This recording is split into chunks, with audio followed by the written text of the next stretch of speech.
Thank you, Claudia, and everyone at the We Are All Human Foundation.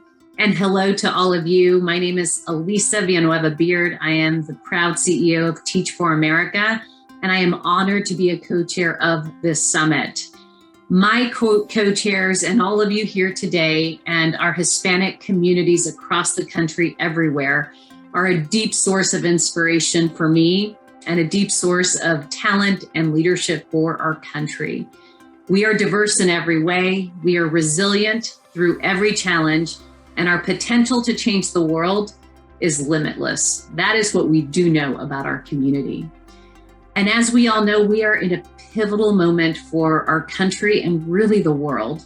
We are facing so many pressing issues, whether we look at this global pandemic, a fragile democracy, long-standing racial injustice, a climate change crisis, and growing global economic inequality, and so much more.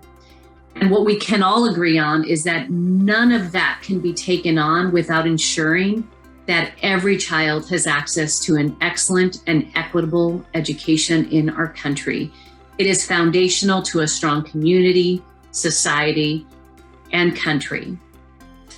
Providing that education has always been a challenge.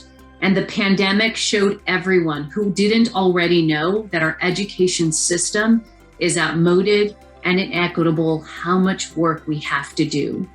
The skills that our children need today to be competitive and to fully contribute, we know are so different than what we needed even 10 or 15 years ago.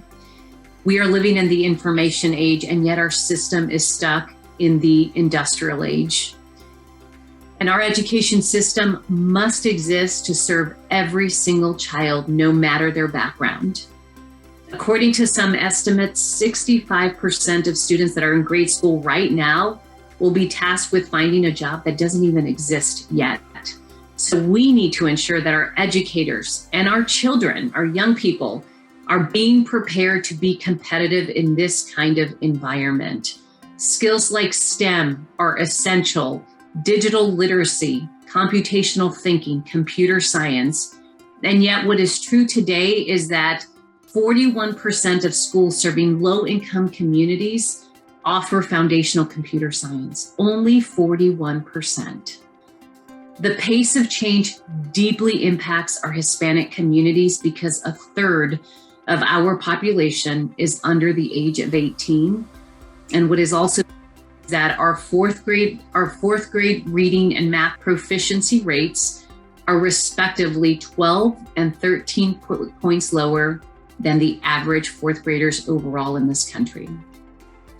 And for kids growing up in low-income communities, research tells us very clearly that education matters for economic mobility more than any other observable factor.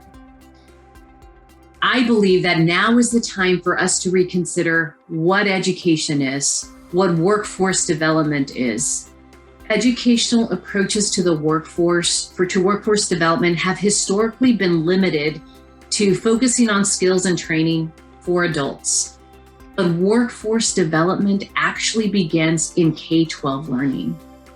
We can and we must create pathways and supports for students and educators starting from the earliest years through college graduation and into that very first job.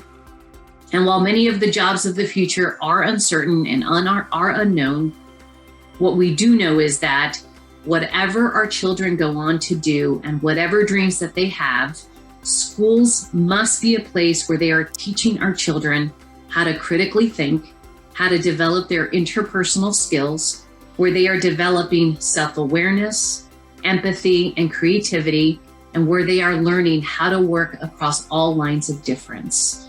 We know these are often called soft skills. They are essential. They are essential right now in the workplace, and they're only going to become more so in the years to come. I am thrilled to be working alongside all of you toward our shared vision for the future of our communities. Every child, no matter their zip code, deserves access to an education that will spark their aspirations, equip them to have choices in life, and prepare them for the 21st century. Together, let's continue to change the structures and the systems that hold our students back.